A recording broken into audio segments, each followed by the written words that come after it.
Yes, you're hearing that correctly. It's episode one because for the life of me, I decided to do a new season of this.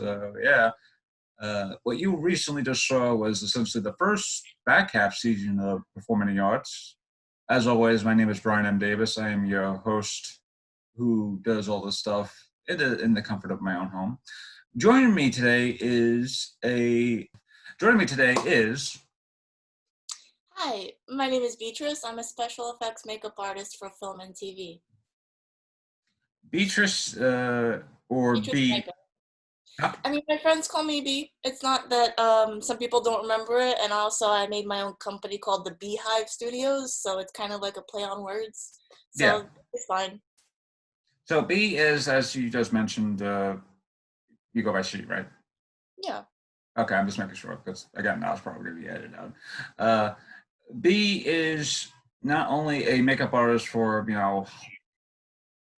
small independent films, short films, music videos, that sort of thing. But as you just mentioned, so you runs your own studio called the Beehive, which is based in both Jersey and New York City, or is it based in New York City? But or how do you? Because on the website, it's both. You say you're kind of like both based in Jersey and New York, but I know if you look up the Beehive, it's like based in New York City, I believe, on the west side. Well, it's in New Jersey, but it's fairly close to New York City, so I travel back and forth very often. Oh, And okay. I just recently moved, so it's a little bit hectic. I have a little bit of everything everywhere, but hopefully, good changes are going to be picking up. Of course. So how did you get into makeup as a profession? It was actually an accident. I was going to school for computer animation and visual effects, and then I was required to take an elective class of my choice, and the one that I saw was called Intro to Makeup for Film and TV, and it kind of gave you like a very basic rundown of makeup on film, and that kind of opened the door for me to create to just jump into like other different makeup and effects, and I started like watching all these really cool movies, and it just kind of like opened this door for me, and I was like, wow, this is kind of cool. So I went from spending like 12 hours a day in front of the computer to like working better with like my hands, and I get to like learn all these really cool techniques of just building and prop making and just sculpting, molding, casting. It was a really, really cool world to jump into, and I just picked it up from there. Yeah, I sort of have the same thing with theater because I'm a theater. I have a theater degree by trade, so I'm mostly in theater, but I know my way around film. And this past like couple of semesters, as I was finishing up my degree, I started taking more and more production classes because I was like more geared towards since I wasn't part of the BFA MFA program. General BA will probably be like more production heavy, that sort of thing. So I started. It's like what you just said. It's like I was geared towards wanting to become like an actor, but once you start doing like the production stuff, it's like kind of like opened more doors and starting to see, hey, it's like, hey, this is kind of like more interesting to do because not only are you kind of like running the ship, so to speak, but you're also essentially keeping the ship intact, especially when you're doing especially on a makeup heavy uh, film, even if it's a short film, the makeup has to be, I want to say ideal, but at the same time, top notch. So yeah, it's essentially, you know what I mean. Uh, in terms of, just general film, were you kind of like, did you watch a lot of films growing up, or was it just like, as you just said before, kind of like happened by accident? Actually, I did not watch that many films. I grew up in a very closed off, family. They were like off the boat Russian and hardcore religious Jews, so I wasn't really exposed to that kind of stuff until much later. I think like I met this one person who kind of introduced me to a whole bunch of horror films, but I wasn't like, oh, I want to be a special effects artist. It was like, oh, all right, this is cool. But it was only when I started growing an interest in special effects that I was like, whoa, I have a lot of things I need to watch. Just not just just for myself to kind of like to know everything that's going on behind it to further develop my career and my abilities and inspiration too. So it was really great. And there's still a lot of movies I have to catch up on, as this did come very late in my life, but Yeah. I'm not complaining. I'm enjoying it, and I still am like rewatching a couple of films just because the masters of horror are just always inspiring us today. Indeed. It's why one of my favorite horror movies.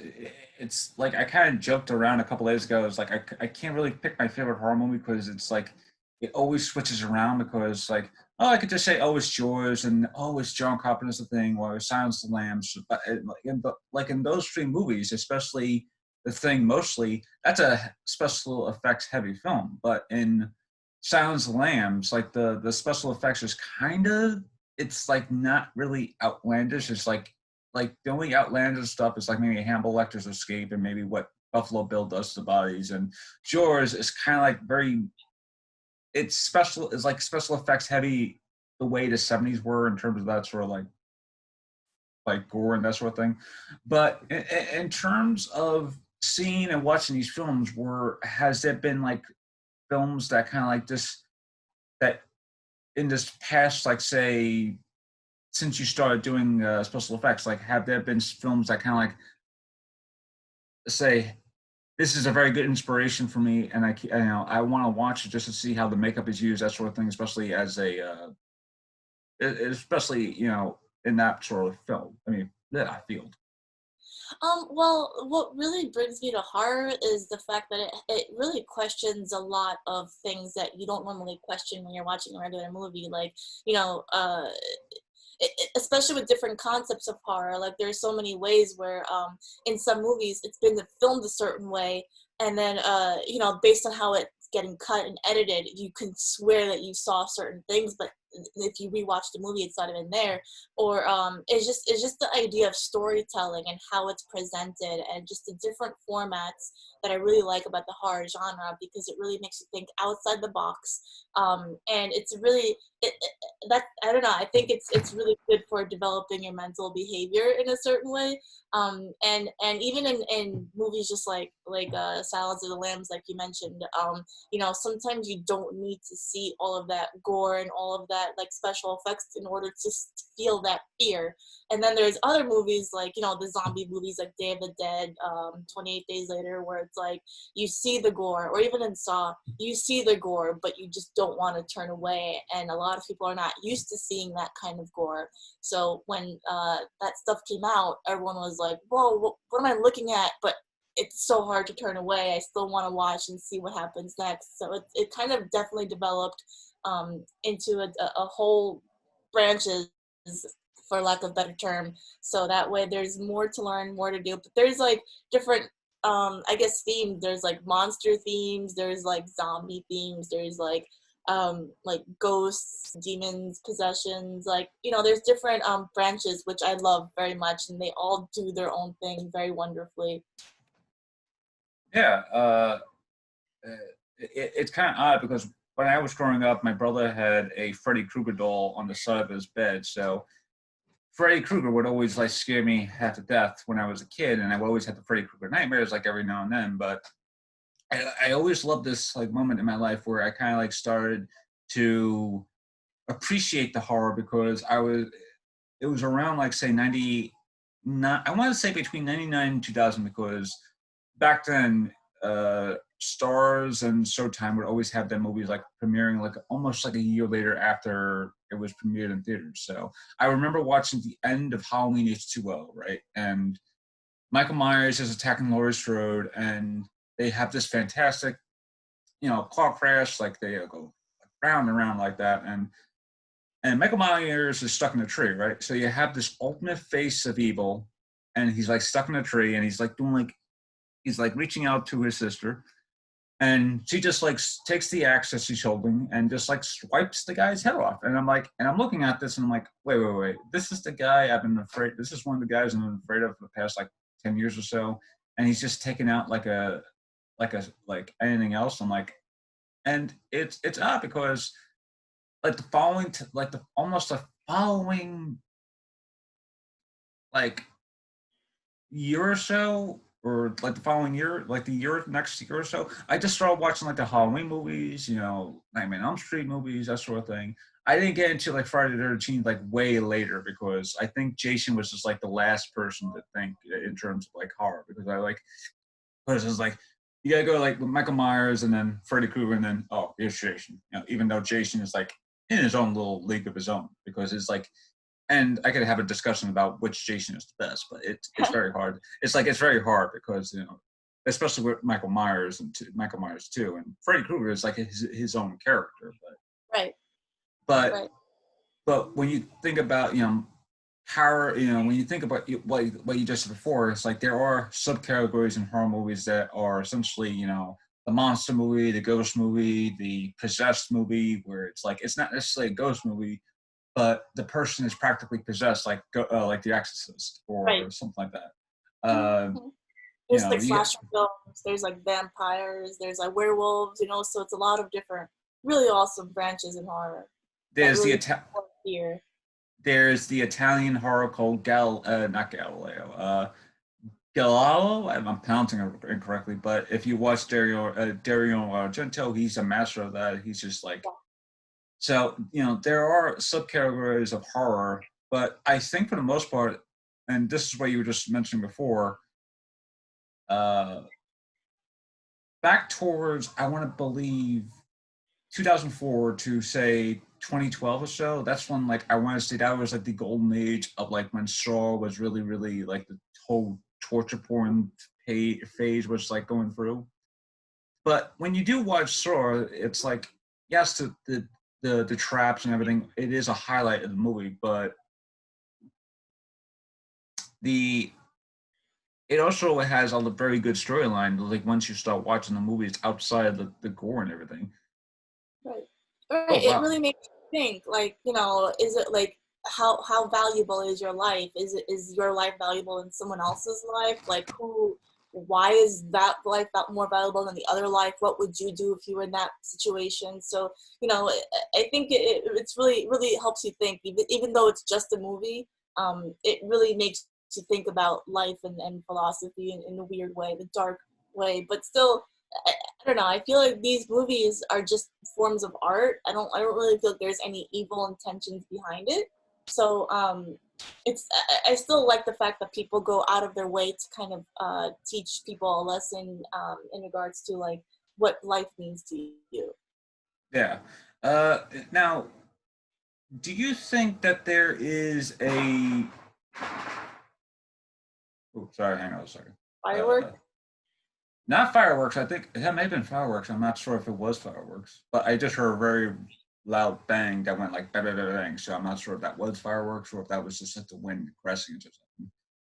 Knowing this neighborhood, it could be both. But yeah, do you think that the reason why Saw and all those other movies during that time were kind of like attacked for the gore and all that stuff was an easy scapegoat because sort of like back in the 1990s, it had the same thing with horror movies and how horror movies was just so heavy-handed with the violence and everything, and it was coming right out of Columbine too. So a lot of movies were getting stripped almost of their violence or whatnot because of the essentially people were kind of like scared, not scared, but they were essentially like parental guardians, that sort of thing, who were essentially trying to make sure all these like violent movies were not like violent anymore. Do you still Well, see?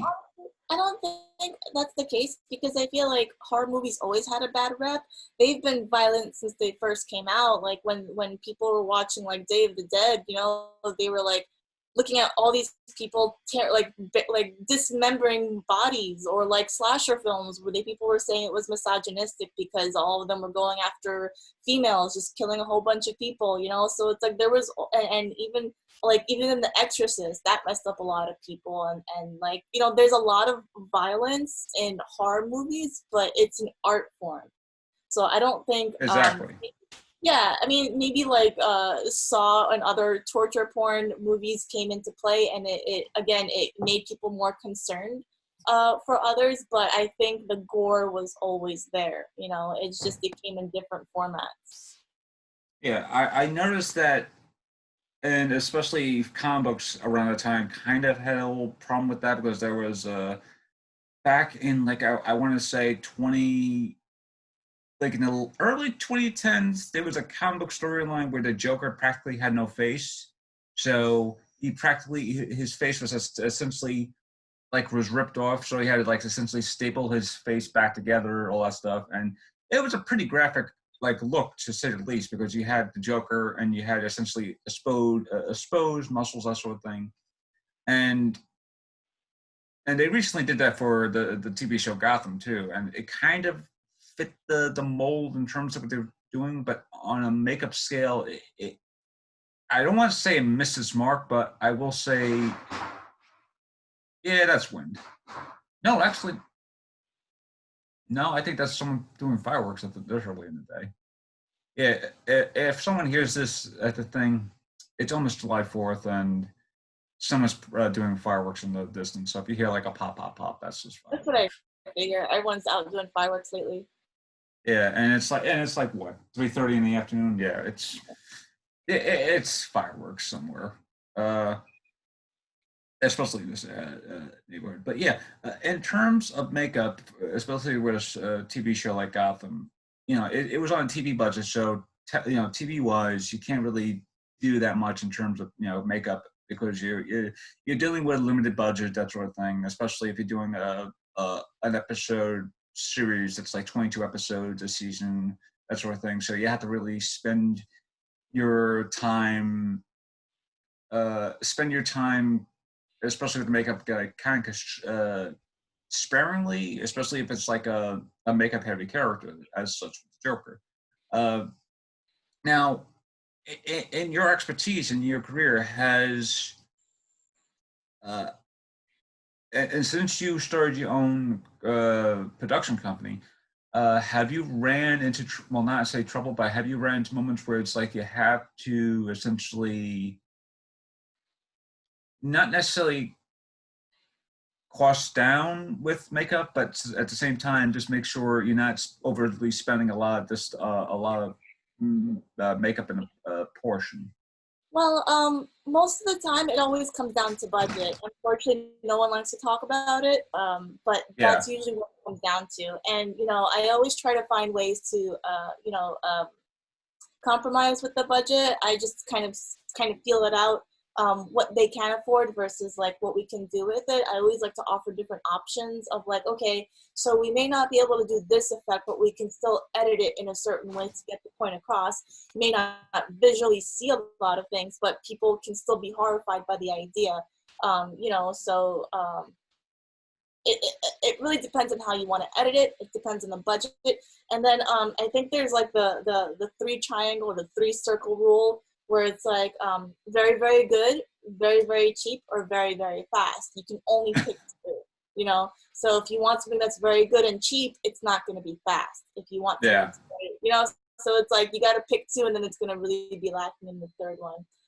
yeah, That's the rule of thumb when it comes to makeup and stuff. But I try my best to kind of, because I love it so much, I will work with the budget. I will try to make it, especially if I really like the idea behind the film. If I'm really supportive, I try to work my way around it. And sometimes, payment isn't always in the form of money. It could be in the form of like, hey, you know what, hire me next time on your next project and we'll work out a deal, or refer me to someone else and get a discount, something like that. So especially in a world where people are so passionate in the film industry and don't always have all the money to do it, there's certainly different ways around it. yeah. I know for a fact that with the small amount of production stuff I've done, especially film wise, in terms of like special effects, there was always no special effects because of the some of the stuff was like student-based films, and student-based films can't really do special effects, that sort of thing. So it was always like applied, and like I think I was supposed to play you know I remember there was supposed to be a short film I did a few years ago back in college. It was never finished because apparently the guy who was filming it never got the money or something like that, or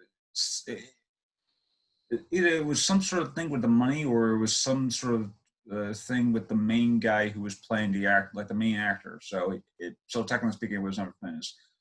But I was supposed to be playing a character in the hospital who was like not necessarily uh, an amputee, but the character was supposed to have some sort of disfigurement or something like that. And here I am in my pajamas and a regular t-shirt, just laying in bed, acting like I'm supposed to like be injured and whatnot, even though I'm perfectly fine. So yeah, it definitely falls under budget and a lot of things.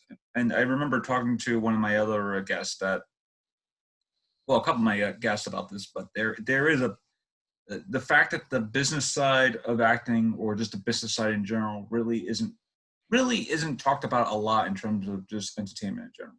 So I really do wish that in classes and whatnot, especially in college, they start teaching stuff that's more geared towards the business side of Yeah, everything. I And agree. I used to teach in several schools. I would teach special effects, and I remember I would always spend one day talking about the business of special effects, how to do your taxes, how to know what everyone's job on set is, how to act properly on set, how to be able to speak to your talent on set. So not many people do that, but that's very, very important. And I've had a couple of arguments with some people, like, some people that were saying, oh, you know what, I would never hire someone without a license to do this and makeup. And I'm like, well, there's a lot of people with licenses I wouldn't hire because they don't know how to properly act and behave on set. So it really depends on the experience that other people have and the common sense and how they're able to adapt to the business side of filmmaking. yeah, and again, it's always a rough pickle because sometimes you got to deal with the people you have, especially like what you just said before. You have three options.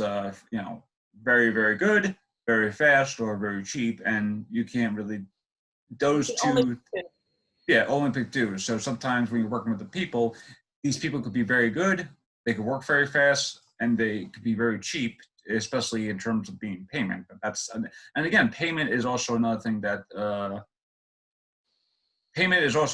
that's always kind of like not frowned upon, but really isn't really talked about, especially in terms of just production in general. So yeah, and speaking of school and stuff like that, in terms of your production company, the Beehive, I've recently noticed that, or recently saw that you put out your own little post about, and as I'm talking about this, COVID is still happening. So yeah, you mentioned that you put in your own precautions in terms of not only sanitizing your studio, but having more limited space, that sort of thing. In terms of how did that come about? Is like, did you do this like did you not particularly, did you like think about that like over the course of the quarantine, or did you just say, there's like by the time production happens, there's got to be probably be a lot of production places that really haven't been what's it called hasn't like picked up the ball yet in terms of like production safety, that sort of thing. So I want to pick up the ball. I want to pick up on the ball in terms of like production safety, that sort of thing. So yeah. Well, first of all, I don't really have a production company. This is just my company for producing Oh. different special effects and artwork and like, photography and whatever need be.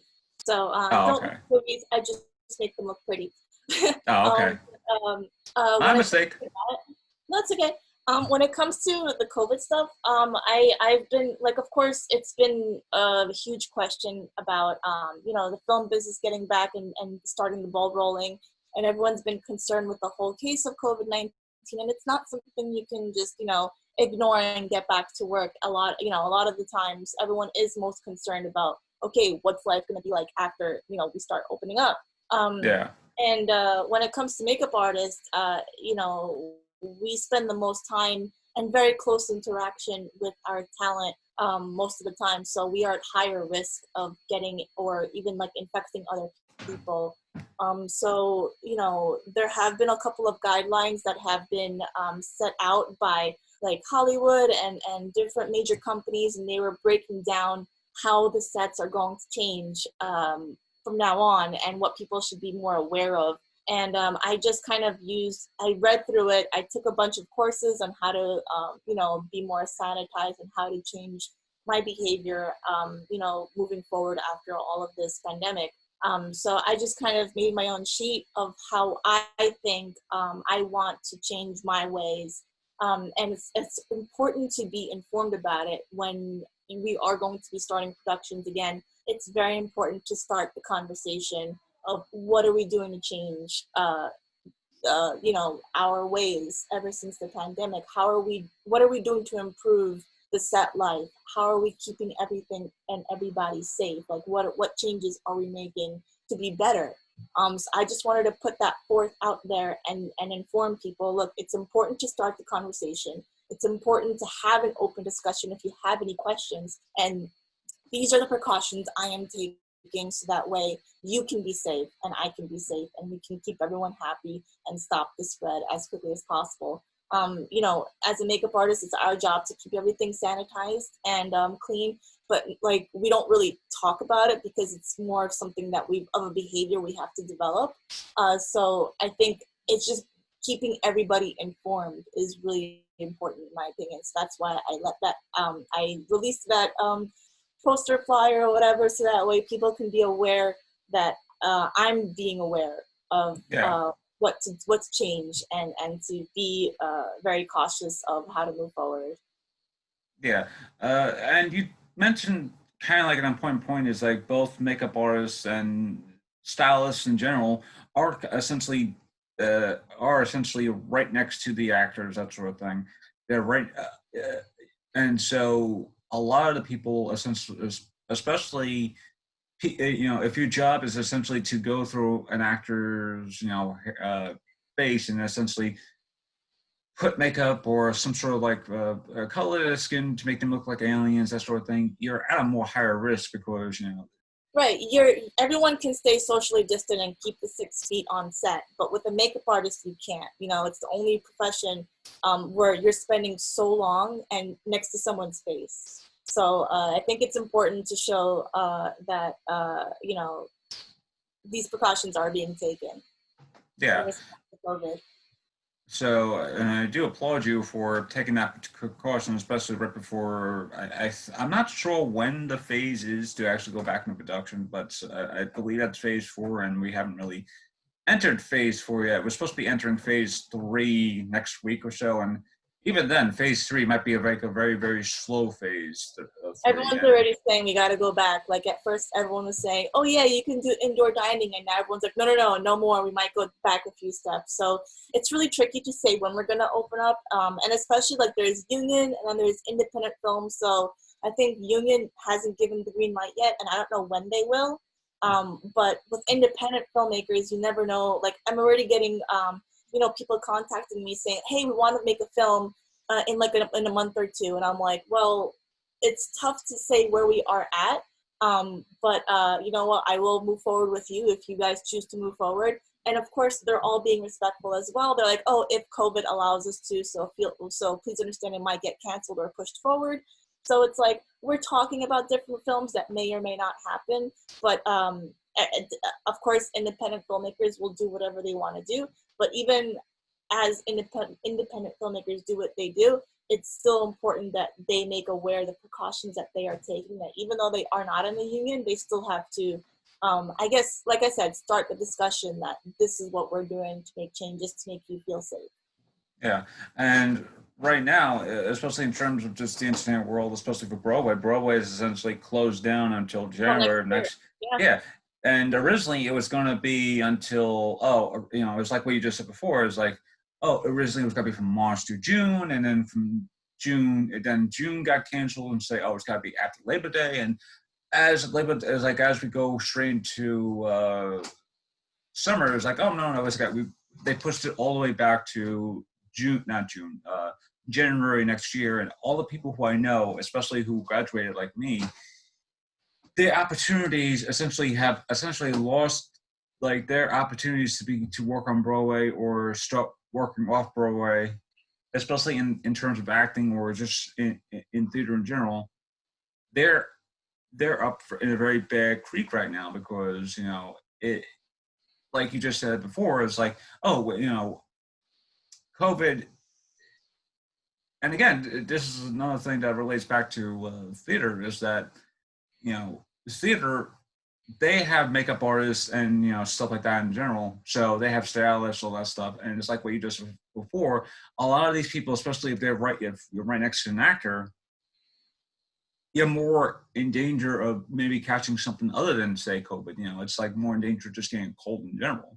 You Right. know, so and it's like what you said before is like once the union once the union decides to figure out a nice little timestamp of like say this Right. is the nice day to go back, then everyone will just say okay, it's time to go back. That's what because they Right. know it's like It doesn't mean that it's going back to normal. We're just gonna have to get used to a different kind of normal, And it's like everyone's gonna be wearing face masks for a while, and it's like, yeah, COVID is affecting a lot of us. Some worse than others. Some people are losing their family members. Some people like are not getting unemployment. So it's hitting everybody very hard in many cases, and we're all in this together. We just got to find a way to push forward and figure out when it's safe to slowly get back into business. And even then, when we do get back to business, it's not going to be the same. It's definitely going to have to be changes, at least for a certain couple of months. And it sucks because this is something, the pandemic is something in nature, and that's not yeah, something we can control, which sucks because the economy and everything like that is something that's man-made. So and we just don't understand the concept of something that's like something in nature, something that can kill a whole bunch of people, as we see. So we're trying to figure out when it is safe to get back into business, and slowly eventually making more films. yeah, Which I and can't it, wait. and there is a certain irony about how essentially, and I think this was probably well laid back maybe a couple episodes ago, but there's a certain irony where post-COVID the films are going to be like more apocalyptic. There's probably going to be a lot more apocalyptic like films in general. Maybe in terms of being greenlit, that sort of thing. But there is a certain irony, essentially, how the films in the past they really haven't really shown what happened like a pandemic, like people going back in terms of like back to work, how a pandemic like when the pandemic was over, they never show how people were going back to work, that sort of thing. They never showed like the repercussions of that. So Right. there's a certain irony in filmmaking where it's like, oh, there's a happy ending, Right. uh, You don't see what happens after that. yeah, like the closest you ever actually see about that, or maybe films like Deep Impact, where you actually see like America or the world essentially start going back to normal, and it's not, and the normal is no normal again. The day after tomorrow, there is no normal after a friggin' ice age, like a new ice age coming out of nowhere. So Right. it's like But so in a good way, like on the other side, like I feel like the pandemic has also helped us open our eyes, because I know some directors that are still making movies while in quarantine. There's a whole bunch of people trying to encourage people to make movies by themselves at home, and it's really cool how like nothing is stopping these people from making movies, and it's inspirational in so many ways. People are learning new things of how to work around the situation, how to still be able to show that, look, I'm still here, I can still do things even though we're all quarantined together. And they're learning a whole bunch of things. I know some people that are learning how to make a movie on their phone, which is preposterous to them, and they would not have learned that if they weren't told to be staying at home and not have any interaction with anybody else. There's so much that you're learning. You're learning to be more independent, I think, and I guess it's a good thing. And it's kind of creating more um, ideas of how you can kind of either sit and think about where your life is going, what direction it's going, or how you can surpass this pandemic and still be able to do what you love. yeah, there's a director who who I thought of when you mentioned like phones, and there's a director called Steven Soderbergh who like kind of like almost is on the pulse of like getting very innovative in terms of filmmaking. And one of the like one of the most recent films he did, Unsane, was literally shot on like an iPhone. So it was like the first theatrical film to be shot and edited on an iPhone. So yeah, there are directors who are trying to become a lot more adaptable in terms of this sort of like style now, especially it's because I know that a couple of months ago, Roger Corman actually had this contest of quarantine filmmaking where it's like he Right. would see like who would now, and I wanted to do it, but I had no idea how to do it because I've shot on my phone before. I shot with my phone, that sort of thing, but I didn't know how to like set up shots, that sort of thing. And so even in the comfort of my own home, it's like it's more harder for Challenge. someone. Yeah, it's much more of a harder challenge to figure out. Hey, how do I shoot a film, especially on my phone, when it's only just me, myself, and I? But so that that's where the challenge comes in. But yeah, in terms of just like stepping away from COVID, since I feel like that's always going to be a conversation all by itself. It's like, Well, it but has to be a lot, yeah. yeah, but it's always going to be a conversation that I have to bring it up to with each of my interviews, especially since this show was kind of like born out of not necessarily out of the idea of what's been happening, especially being at the stay-at-home stuff, but this show is essentially a way to almost like a way to I want to say like it's a way to like break out and like have a little a space to essentially talk about the stuff that people won't be talking about in terms of like COVID and production stuff, especially Right. actors and stuff like that. But walking away from COVID, bye bye. Yeah. Uh, in terms of inspirations, that sort of thing, you mentioned that you kind of are inspired by horror films, especially in the past, as you in terms of your career. Are there any makeup artists in general that you are inspired from in terms Uh, of makeup? uh, like, okay, so there's a lot of makeup artists now, and there's a lot of makeup artists then. Like, we can't forget Tom Savini, since he was Yes. the one that created majority of the slasher effects and the horror and gore. And I admire his techniques and his like on the spot thinking, and a lot that he's brought into the special effects world. I love Rick Baker. I love Dick Smith. They created a lot of really cool concepts and techniques that we still use today, and we still look at them uh, as inspiration because they brought so much to this world. Greg Nicotero, Stan Winston. Stan Winston did like awesome things. He did stuff like Alien, Terminator, Jurassic Park, like all that stuff. Greg Candom did a lot. V. Neil, amazing makeup artist. Steve Johnson, awesome, wonderful makeup artist. Neil Gorton, I know he has his own Facebook page, which is very informal, which I love. So that way, every special effects artist can come and talk about the advanced techniques of makeup. And he's always there to answer. And that's really what I love about a lot of these special effects artists, is that they're very down to earth. They're not the people that are in front of the camera. They're the people behind the camera. And that's why, like, I would always, some people would get starstruck from like actors and celebrities. I would get starstruck from like artists, because I'm like, wow, they did so much and they brought so much into this world. And if it wasn't for them, like they opened this door of creativity that not many people get to say that they did. So I'm really grateful that they were able to contribute as much as they did to this world.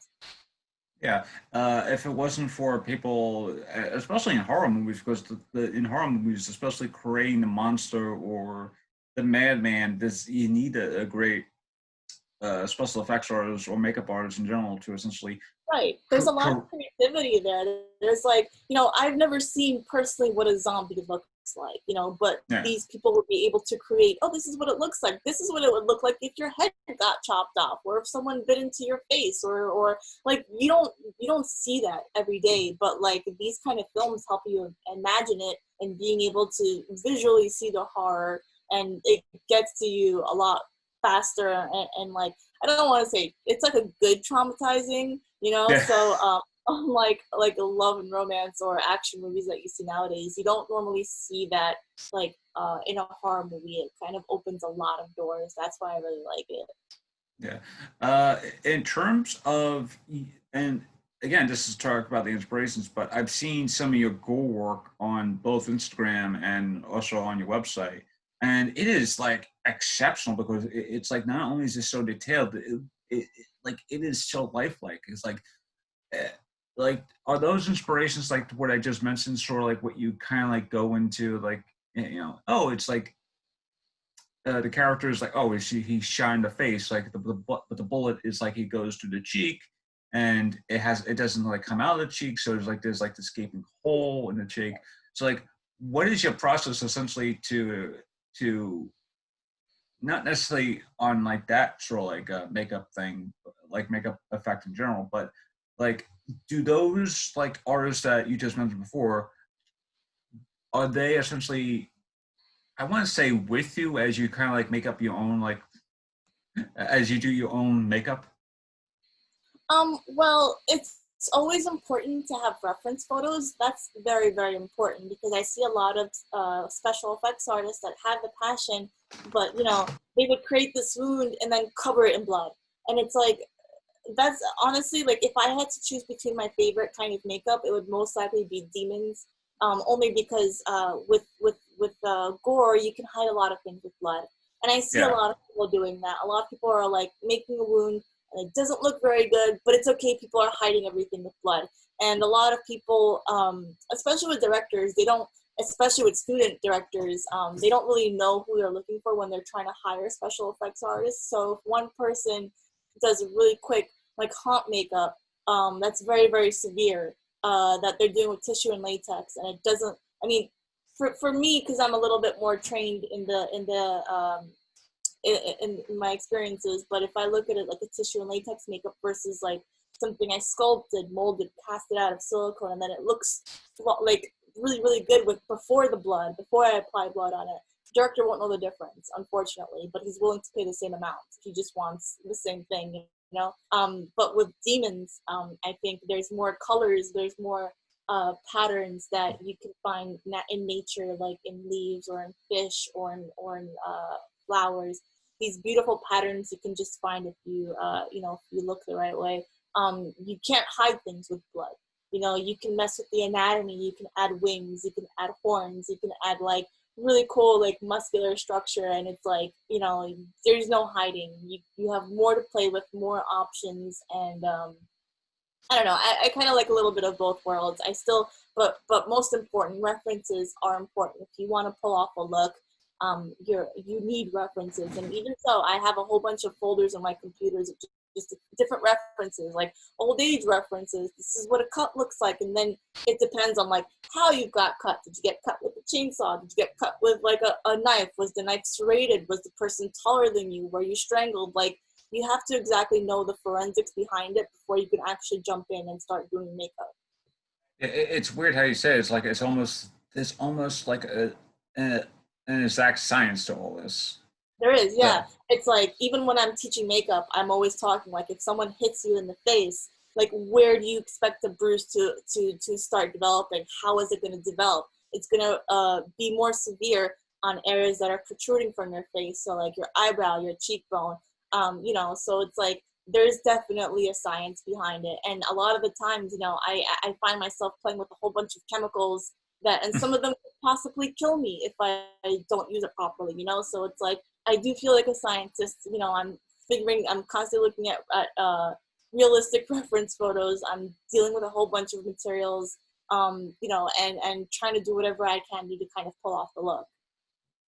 Now you mentioned demon before. Do you have now is demon your favorite type of character to work with, or do you have like other type of characters you like to work with? But yeah, I like changing it up because I can't say, oh, this is my favorite. I wish I can do this for the rest of my life. I like changing it up. That's the beauty about special effects because there's so many different branches. You can create a character, you can create like an effect, like I can make someone older, balder, fatter, or I can blow someone's brains out. I can like I can do a body painting on him. I can turn him into a demon. So there's a lot of different ways go about it. I feel like demons are more challenging. That's why I like it, because there's more that you can apply to it.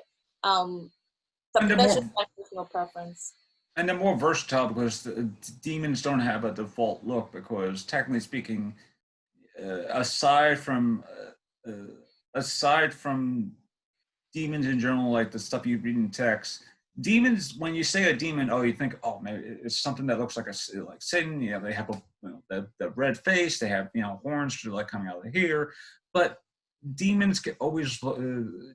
Demons essentially could look like anything they wanted to, especially since it's like they have the appearance of they could look like humans for 1 second, and then once they become pissed off or something like that, they have a completely different look. So it's so in a way, not only is there exact science to it, it's also there's like an eye of beholder to it, where it's like you have your own Crazy. way of like craziness, like how to actually create that, especially when you become, when you mention something like zombies. There's so many zombies. There's so many zombie types. There's like so many zombie references now. It's like, Yep. oh, it's like you mentioned 28 Days Later. 28 Days Later is sort of like a zombie-ness uh, co- combined with something like rabies, that sort of thing. So Yeah. how would a rabies affected human look like? And how would their appearance look? They would still look human. But their blood veins, that sort of thing, they would become like maybe a lot more exposed. That they would Right. have like bloodshot eyes, that sort of thing. So Right. not only are you constantly looking at this scientifically, but also you're looking at this very analytically, I guess, too. Where Yeah, it's and just like, it's like you have to kind of put yourself, like, you don't normally see these things in real life, so it's kind of a special effects artist's job to imagine things, and you have to kind of put yourself in that world and figure out, okay, what would happen if this was a situation? What would it look like? What's happening in your veins? What's happening in your, like, in your whole body, in your system? And um and I think I love it. I think it's great because it just kind of helps you think outside the box, and it kind of pushes your creativity to kind of see what else can you bring to the table. yeah, and that's why one of my favorite games to play, especially in a more relaxing setting, is The Last of Us. And The Last of Us has so many zombie style creatures because technically speaking, they're not really zombies, but they're zombie-like because they were Right. created from a some sort of fungi or some sort of like like some sort of fungus or something like that. And but they still act like zombies because technically speaking, they had the zombie walk and the zombie mindset. But and they have other ways of actually looking at like zombies in terms of yeah, like demons, zombies, vampires, werewolves. It's like a lot of these supernatural creatures or paranormal creatures in general, they're very interchangeable because there's no default look. I mean, they are default looks. It's just that it's like, oh, when you think of a vampire, it's like, oh, the Bela Lugosi cape, suit, Right. slick back hair, widow's peak right there, vampire fangs, that sort of thing. Werewolf, like gray full, gray fur, that sort of thing. It gets boring after a while, but when you start changing it up, that sort of thing. Right. Like in American Werewolf in London, for example, no one ever saw the physical transformation of a werewolf. And like, when are you gonna see that? But it's like Yeah, they were able to again, they were able to kind of create that look, and that was the most terrifying thing people have ever seen. And we still we still bring it up to this day because nobody at that time saw such effects. And that's the cool part, because it's a special effects artist's job to kind of bring that to life. So it doesn't necessarily have to fall into horror per se. It can fall under like sci-fi or fantasy, because it's our job just to kind of make it believable. You know? yeah. And the great thing about that scene too is that it's how unexpected that scene is too, because Yeah. you know the main character, he's reading a book and then he goes, "Oh my god!" and starts like he has like this like almost headache thing, and then he starts roaring, groaning, all that stuff, and then you see little by little all this transformation about how he's transferring into a wolf for the first time, or Mhm. at least on screen. So, and in the past when say it was like something like the Wolfman, it was sort of like they would do it like frame by frame, where it would be like, all this stuff would just happen like slowly, frame by Right. frame by frame.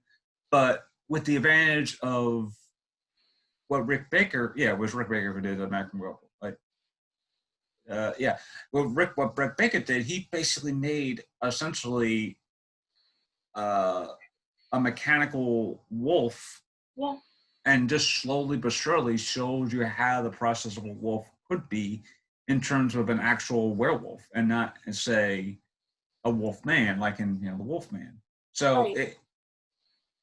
and it's something that they actually try to do again in the Wolfman, the Wolfman that came out like 10 years ago, which oddly enough Baker also had a hand in. But when they wanted to recreate that, they mostly just use CGI, and the CGI really does put a hamper on the physicality of it.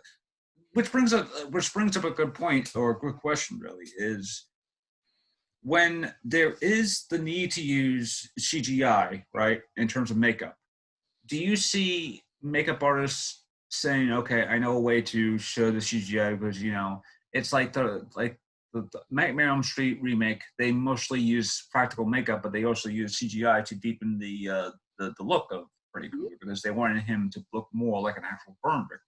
Right. So it's like in terms of makeup in general, do you see CGI makeup being a lot more like easy to work with, or do you just prefer to work with actually getting in terms of in the nitty and gritty and actually making something out from scratch and just saying, okay, just have a computer just do this in like 3 weeks.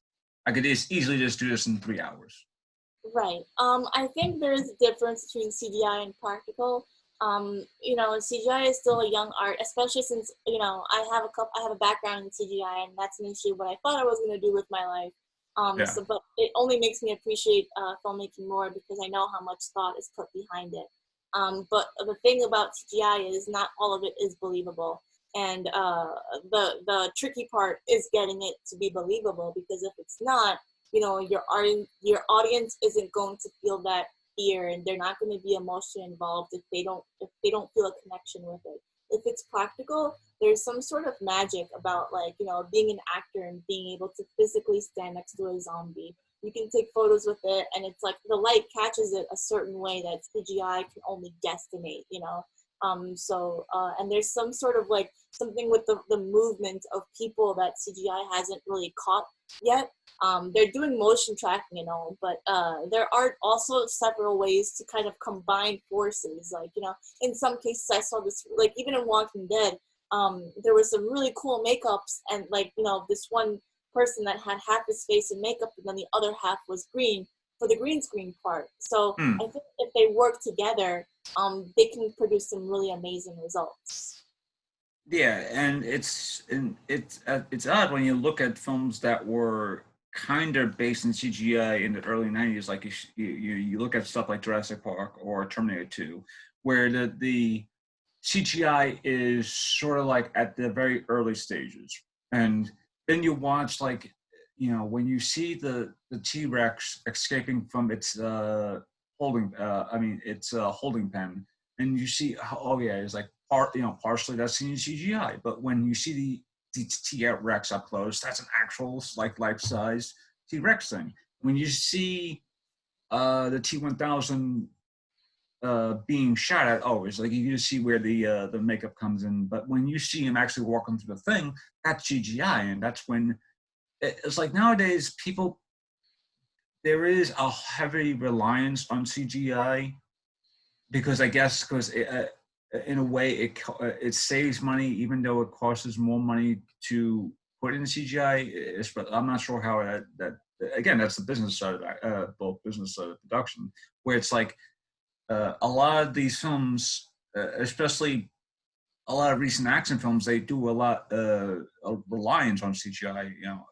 Something like John Wick, God bless it.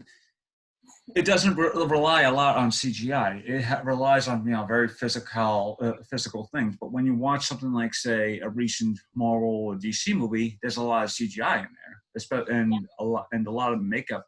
And you see a lot of makeup too, but it kind of like overshadows, like the makeup is like overshadowed by the CGI that's in there. So yeah, uh, I do wish that makeup artists or just makeup in general and CGI in general could somehow make it like sort of like a union where it's like they I do. actually could like they do is like a union, like they start like actually working together on film, that sort of thing, rather than relying on one portion to do that and another portion to do that other thing. Because Well, there are some companies that are like practical and VFX combined. So it's like they're the go-to companies where if you wanted a certain effect done, you can discuss based on your budget and how you wanted to go about it. But there are a lot of times where the two effects people go hand in hand and they work together very yeah, closely.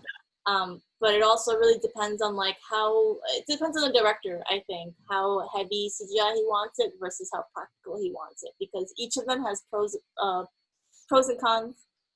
It just really depends on how you want to tackle the film. uh, I just to finish off just to finish that off, just Yeah. close it off because I only have like 2 questions left. But Okay. just to finish, because I really don't want to take up most of your time. But thank you. Just to finish the start off, there is a movie, a remake, like 10 years ago called The Thing, even though, and it had the same problem, is that when they were doing the production of the movie, it was, uh, they did heavy-handed, like actual practical effects, but for whatever reason, the production, the studio, Universal, wasn't liking how it looked, even though it looked great. They decided to do essentially the CGI route. So yeah, to finish, so there are. I'm kind of glad that there are people now that they're actually saying, "Hey, makeup and CGI can actually work together." It's just that they need to work together hand in hand. So it's gotta be a long few years before that actually gets together. Whereas it's like you can actually see not only a great effect on The Walking Dead or whatever, a new zombie, and you can't really tell if it's CGI or makeup because it's still working hand in hand. All right, Yeah. long-winded, roundabout side, long-winded uh, traction aside. I only have 2 questions left. Sure. My first question is: aside from what you just mentioned a little while ago, what can we expect you in the coming future or the foreseeable future? Wait, me personally or from special effects?